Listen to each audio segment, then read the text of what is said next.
आप सुन रहे हैं किसान तक पॉडकास्ट गुड़ की डली। हर सुबह एक मीठी बात।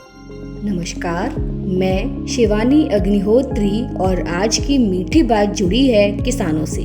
किसानों के लिए एक खुशखबरी है। दरअसल सरकार की तरफ से किसानों को तिलहन की खेती को प्रोत्साहित करने के लिए कई अहम फैसले लिए गए हैं।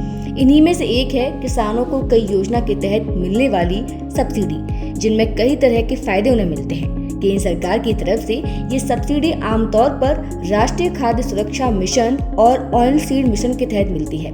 सरकार की तरफ से तिल जैसी तिलहन फसलों के उत्पादन को बढ़ावा देने के लिए बीज, उर्वरक, कीटनाशक, सिंचाई उपकरण पर सब्सिडी मिलती है।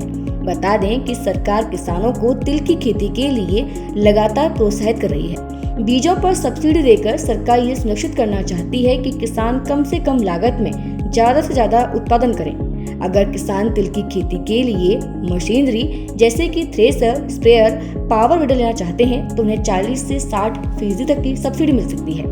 कई राज्य हैं जिनमें मध्य प्रदेश, राजस्थान, उत्तर प्रदेश अपने स्तर पर विशेष तिलहन योजना चलाते हैं। अमेठी में किसानों को 2 तरह की सब्सिडी मिलती है।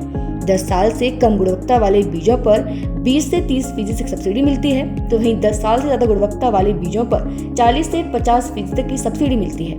इसी तरह से बिहार में किसानों को तिल के बीजों पर 80% की सब्सिडी मिलती है, यानी कि किसानों को सिर्फ 20% का खर्च उठाना पड़ता है।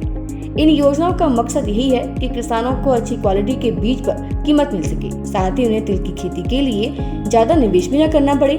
इसके अलावा कृषि विभाग के अधिकारी समय समय पर ट्रेनिंग और जानकारी भी देते हैं ताकि किसान नई तकनीकों के साथ खेती कर सके।